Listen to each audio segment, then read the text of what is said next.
to Wargaming. I'm John, and this is Don't Look Back. It's Halloween, and what better time is there to revisit one of my favourite games, Blackside Studios' Don't Look Back. This time we're pulling again from Dead by Daylight, as the Trapper is now the one on the hunt. The plot for this game is, unsurprisingly, trapped.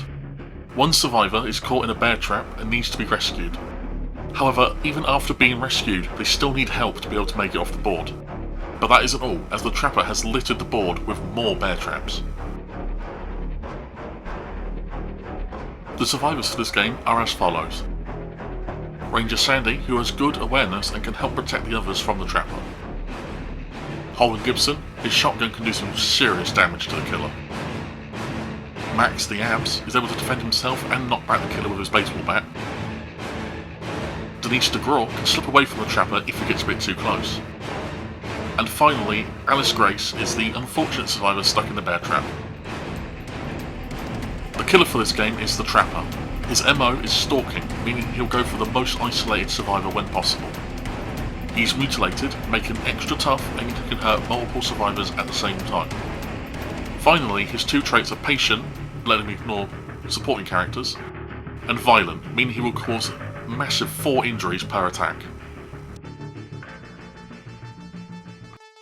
Alice is placed in the centre of her board quarter,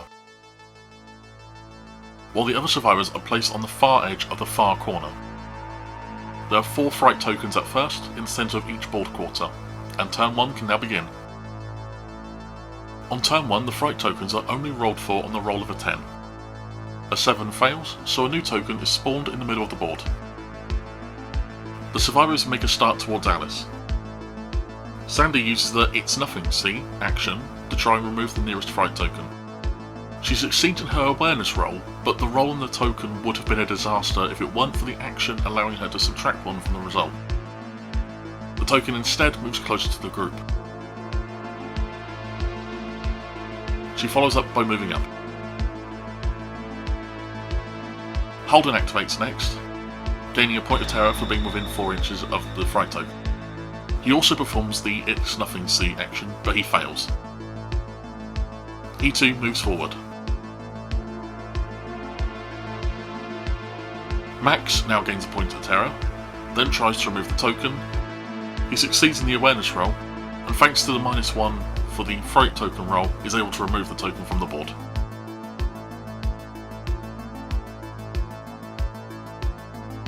This lets Denise move up without taking any terror as turn 1 comes to an end. Turn 2 begins with the fright tokens being rolled for. The first token moves closer,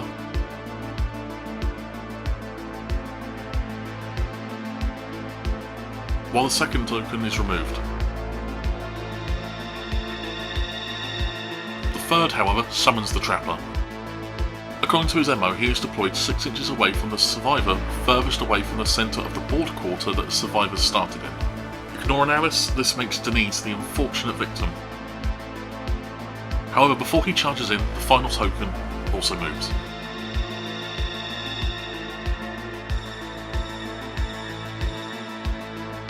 The killer moves D10 inches, this turn only rolling a 3, not enough to reach Denise.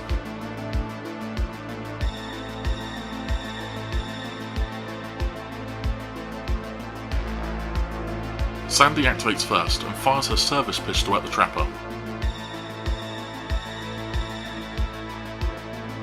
but misses. Holden then takes aim with a shotgun, this time hitting, but because the Trapper is mutilated, he reduces the damage taken by 2 to a minimum of 1. So the D5 damage caused by the shotgun wasn't a high enough roll to do any more than 1 damage.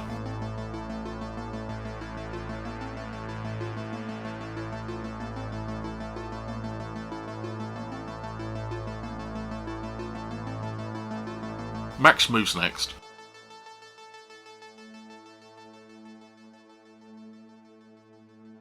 Then he uses his Baby Blues skill to move Denise away from the Trapper. Denise keeps on moving, then tries to use the It's Nothing See action on the fright token. But it fails. Turn 3 sees the first fright token move closer,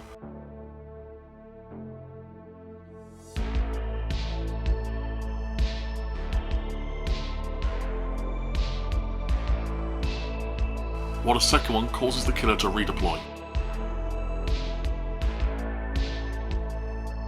Since Denise is still the furthest away from the starting quarter, the trapper redeploys 6 inches away from her. Again though, the trapper doesn't roll high enough to get into combat with his potential victim.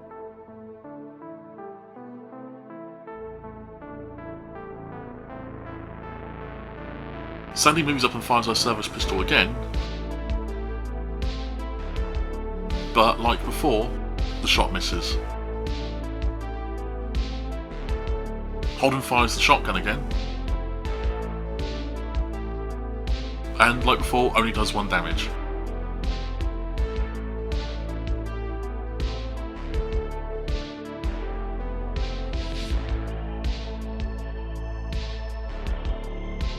Denise moves twice, which in this scenario could cause her to be caught in a bear trap.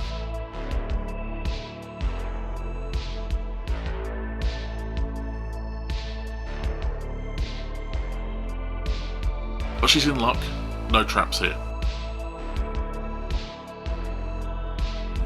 Finally, Max runs in and hits the trapper with his baseball bat. Knocking him back after he takes more damage.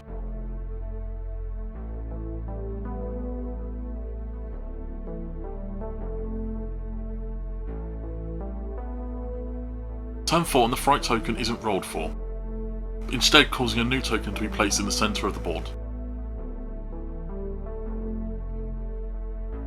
The trapper then charges at Max.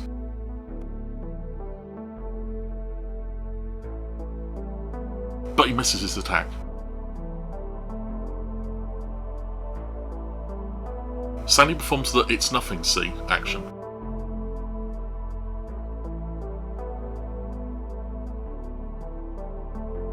Which only causes the killer to become enraged.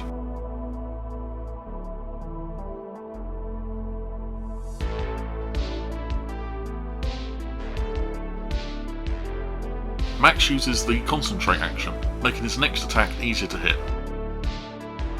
Just as well, and it causes the trapper to take 1 more damage and is again pushed back.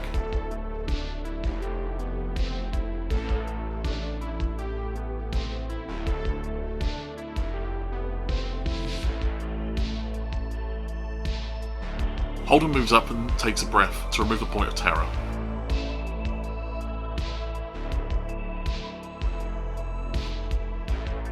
Denise risks moving again.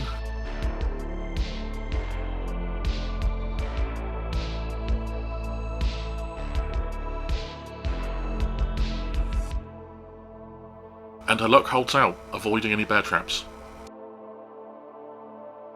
Turn 5 and the only fright token left moves closer.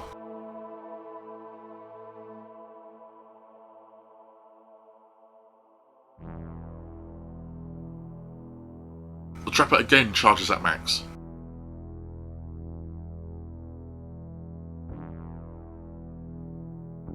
But this time he doesn't whiff it and he hits Max for 4 damage. Denise performs the concentrate action to help with her awareness check to help free Alice. But the roll fails. Sandy gains a point of terror before using the "It's Nothing, see" action, which then fails.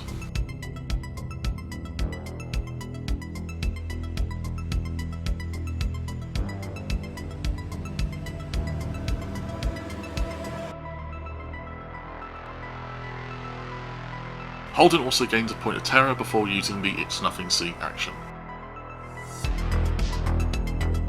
This time he causes the trapper to redeploy. And again, Denise is the furthest one away.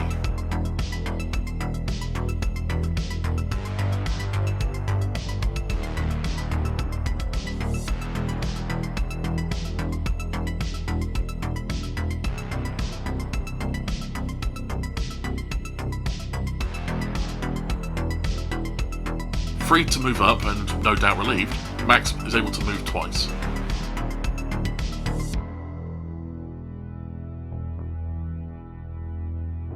avoiding any traps. Turn 6, and from now on the fright tokens will always be rolled for. As there are none on the board right now, 2 new ones are spawned. The trapper attacks Denise, causing 4 damage. Sandy rushes in,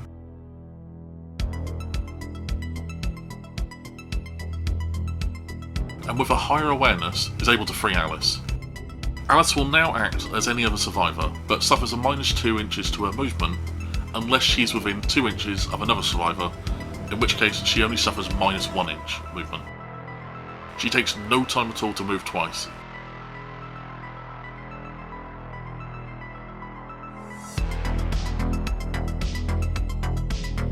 But her bad luck continues as she finds another bear trap. She trips, and according to the plot's rules, she now also takes 2 damage. Holden then performs a "let me take a look at that" action to heal that 2 damage that Alice took, before loading another shell into his shotgun. Max moves away and takes a breath, allowing him to heal 2 damage. Denise performs her debutante skill, swapping places with Holden before moving away.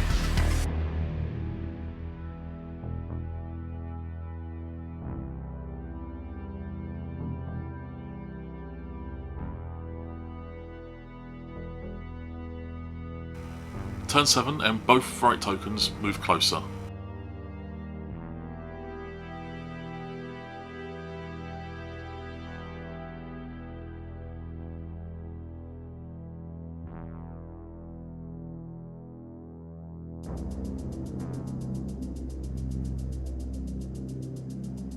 The trapper misses a swing at Holden, who in turn stumbles away, but now trips over. He takes 1 damage, and then stands up. Sandy moves and takes a breath to remove a point of terror.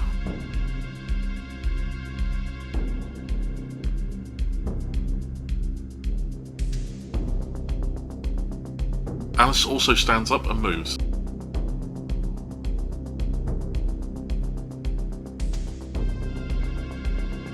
This time avoiding any traps. Denise moves twice.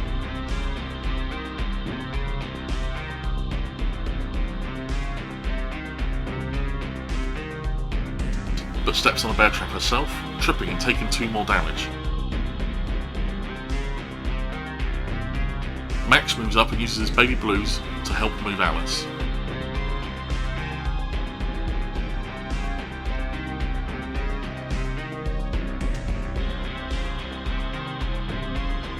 Turn 8 now, and 1 fright token moves closer.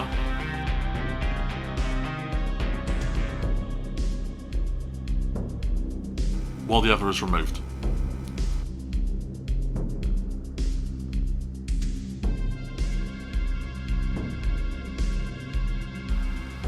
The trapper hits Holden, doing 4 damage. Sandy gains a point of terror before using her "stay behind me" skill, bringing the trapper into base contact with her. Then uses the encourage action on Holden, giving him a bonus on his next skill roll. Holden makes use of that encouragement and fires the shotgun at the trapper. It still only does 1 point of damage though, but it does bring the trapper down to half health.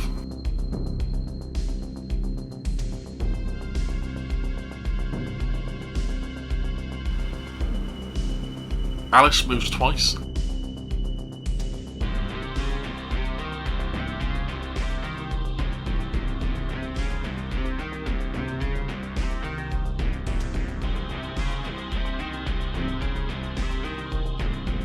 Able to avoid any traps. Max does the same as Alice.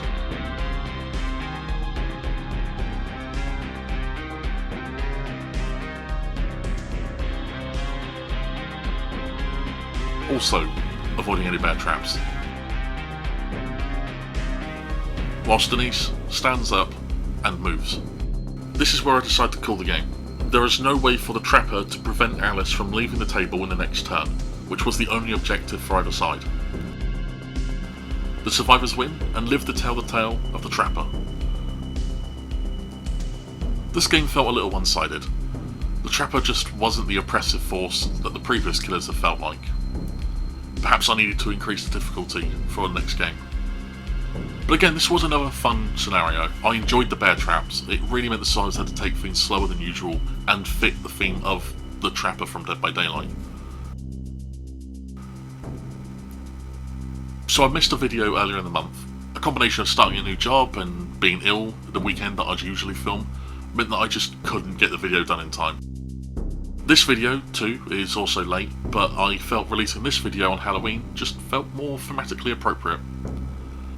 As for the World Tanks video, which was the intended video for earlier this month, it's still filmed, so expect that for next month.